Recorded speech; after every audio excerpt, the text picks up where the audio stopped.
donor right is seeking a constitutional convention, the first and only such state-convened convention since 1787, and the goal is to amend the Constitution in a manner that would rule out in advance most of what progressive social movements have accomplished, not just since the 1960s, not just since the 1930s, but since the 1900s. Now, this may sound exaggerated, it may sound impossible, it may even sound crazy, and you might be looking for how to get to the exit, but bear with me and consider this. While the eyes of most journalists and citizens have been focused on Washington for years now, and lately almost all exclusively on Donald Trump, the scores of organizations and elected officials funded by Charles Koch and his donor network have been lining up the authorizations needed to call his constitutional convention. They now have the backing of 28 of the 34 states needed to call such a convention, and a ballooning $1.5 trillion deficit owing to the December 2017 tax bill and the recent budget could help them get the remaining 6. Because here's the really interesting and kind of scary thing.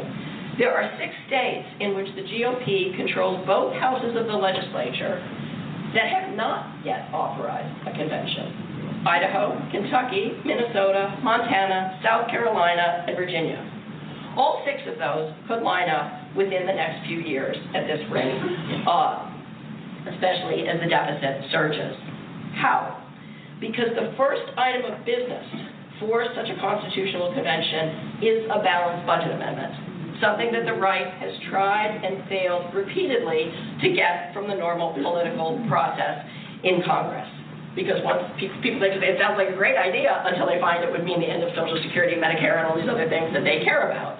But it's a shrewd starting point because it does poll well. And like the lost leader in a grocery store sale, it is designed to get people in the door. And once that convention is convened, it is necessarily a runaway convention. Any legal scholar will tell you. And the right already has 10 liberty amendments envisioned that would come up at this. Okay, not, as Scrivener would have said, not to be believed, right? And all of this, it is true, would be unthinkable without the incredible growing economic inequality that has engorged figures such as Charles and David Koch, and without this kind of strategy. But let me here give you some background on this, the Constitutional Convention vision. Article 5 of the U.S. Constitution provides 2 routes to amendment. One of them is through Congress, which we've seen many times, and the other is through 2/3 of the states. The former has occurred many times now, as we all know, sometimes for foolishness, sometimes for really good things that we all value, but the latter has never happened. It is that radical. And this untried route stipulates that 2/3 of the states can call a convention. And here's a funny coincidence. That is in the Constitution because of Delegate George Mason of Virginia, who urged inclusion of this option, fearing that the power of a national government might be used against slave states, such as his own. And he won the assent of his colleagues to this. And as coincidence would have it, George Mason University is today the intellectual base camp of the Koch political operation. With its economics department lining up the game plan, its Mercatus Center pushing out policies to Congress and the states and training staffs from congressional offices, so forth, and its Scalia School of Law advancing the case for the kind of Gilded Age Restoration Constitution favored by Charles Koch. Now, many of you will have seen this week's exposures about George Mason and about how those faculty were hired. There's an interesting discussion we could have there in the Q&A. But I want to turn to what kind of country would we have if the right is able to achieve these constitutional changes that they seek. James Buchanan was very clear. He said again and again that his preferred constitutional rules were those of 1900.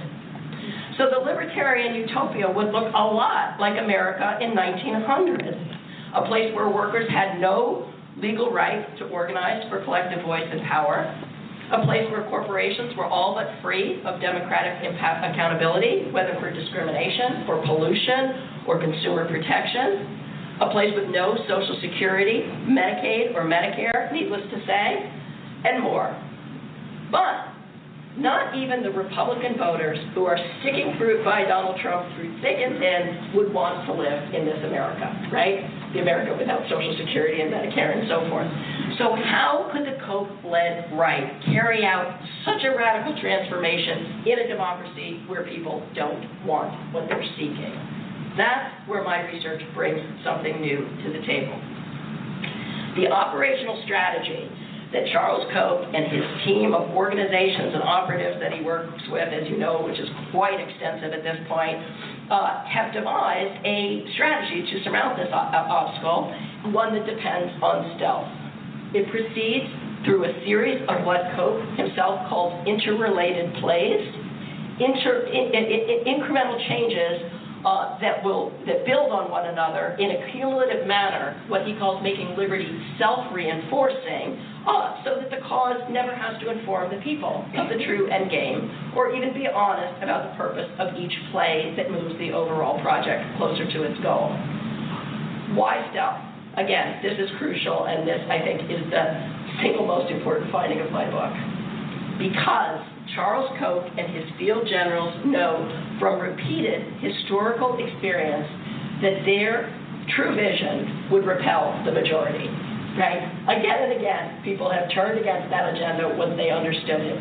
As Koch himself said, when he began to weaponize James Buchanan's ideas in 1997, and I quote, "Since we are greatly outnumbered, the failure to use our superior technology ensures failure."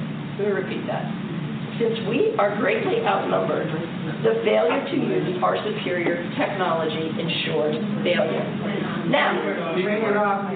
oh, mic is off? Okay, back. All right. So, should I say it again? Okay. So, Koch said in the speech that accompanied this set-off of this whole project that he began to fund based at George Mason, he said, "Since we are greatly outnumbered, the failure to use our superior technology ensures failure." Now, Charles Koch is a very smart man, much smarter than I think some critics recognize. He is a CEO with 3 engineering degrees from MIT. And when he says technology, what he means is ideas, the kind of ideas that would enable a breakthrough to overcome the competition and make his enterprise victorious. Okay. Whether that enterprise was Koch Industries, which he has built into one of the largest privately held corporations in the world, or whether that is overcoming the majority of the citizenry who doesn't agree with this vision. So what is that superior technology he invoked and called on these people he was funded to apply? He found it, I learned through my research, in the school of thought developed by this James McGill Buchanan, the first U.S. Southerner to win the Nobel Prize. And you could say that the new school of political economy that Buchanan developed, which is broadly called public choice economics, or more narrowly called the Virginia School of Political Economy, what it did was fuse the Southern white conservatism that Buchanan grew up with in Tennessee with the libertarian economics he learned as a doctoral student at the University of Chicago. And as the book tells the story, in 1956, as Virginia was goading the wider South in massive resistance to Brown versus Board of Education, having resurrected the constitutional doctrines of John C. Calhoun, if you remember him, to do so, Buchanan was hired as the new chair of the economics department at the University of Virginia. And there, in Charlottesville, backed by the state's elite and the leading funder of free market fundamentalism at the time, which, by the way, was the direct lineal forebear of Charles Koch's Institute for Humane Studies, there Buchanan crafted a series of cogent ideas to counter the New Deal and the emerging civil rights movement at their very source, which was the then widespread belief in government, in democracy, and trust that it could remedy market failure for the common good. Buchanan's intellectual strategy took dead aim at that trust. He sought to build a field of thought, and he was thinking generations ahead. He didn't want to have immediate impact. He'd actually test students on this, He wanted to build a school of thought that could make the case that even if you had problems with the market, it was still foolish and not worthwhile to look to government, because government could not do what it promised, because politicians were not really seeking to advance the public interest as they claimed. His set of ideas argued that they had to be understood solely as individuals seeking to advance their own personal self-interest, whether that was getting reelected if they were elected officials, or whether that was expanding their agency if they worked for something like the EPA, or whether that was getting dues, expanding dues base for unionists, all of those things. But basically the idea was that all these public actors were really out for their own personal advantage in a world of takers versus makers, and in his chilling version of this, predators and prey, with the predators being the majority of the citizenry making these claims on government that required tax transfers from the prey, the unwilling, wealthy taxpayers. One of Buchanan's greatest gifts to the political right, and an overarching one, was this advice. If you don't like the outcome of politics over a long period of time, he told them again and again, stop thinking about who rules, and instead start thinking about how to change the rules. Because, he said, the existing rules would produce tax and spend behavior no matter who was in office. And many people in this room, I know, lived through the Reagan years. I was here in Wisconsin in the 1980s. Many of us thought that Reagan did some pretty radical, destructive things to the country. What you need to know is, for the libertarian right convened by Koch, Ronald Reagan was a terrible disappointment. He did not go nearly far enough. He did not do the job. He backed up from the brink because he was accountable to the voters, which is why you have to change the rules. So, Buchanan's next gift to the right was the outline of what he called a new economic constitution, a new set of inviolable rules to govern the political economy that would end the unwilling transfer of wealth via taxes from productive contributors, as he called it, to parasites, another favorite word of his. And if you read the book, you'll find that these ideas have actually already been tried out and worked. Buchanan was invited to Chile in 1980 by the Pinochet dictatorship to help them craft a constitution that would enable them to lock in all the radical changes they made while they had crushed democracy in Chile. And that document still applies. It is called the Constitution of Liberty. And it has made it all but impossible to reverse the dictatorship's privatization of Social Security and education, despite 2/3 of the people wanting that to happen desperately. Charles Koch noticed this success. Only Buchanan, he found, among the hundreds of libertarian intellectuals he had been investing in beginning in the 1960s, only Buchanan offered an approach that could win.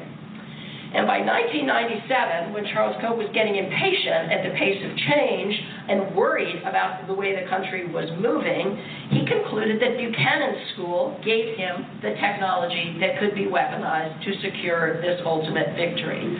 And so he gave his first $10 million to the Scholars Center at George Mason University, where Koch is now the largest donor at the university, having given well over $100 million. And Koch made clear in the speech that accompanied that first big gift just how ambitious and audacious his vision for his investment was. He said, and I quote, "I want to unleash the kind of force that propelled Columbus to his discoveries." He has also compared himself to Martin Luther for the Protestant Reformation. In any event, we have all felt that force that he wanted to unleash since, as the organizations and elected officials backed by the Koch network have engaged in systematic radical rules change, both in the state and nationally, in a plan that has brought us to the current crisis. We've seen that force in the transformation of the Republican Party, using the new penalty of primary challenges from the right and the new lure of dark money contributions to make its elected officials more accountable to the extreme right donors than to their own voters. one Koch official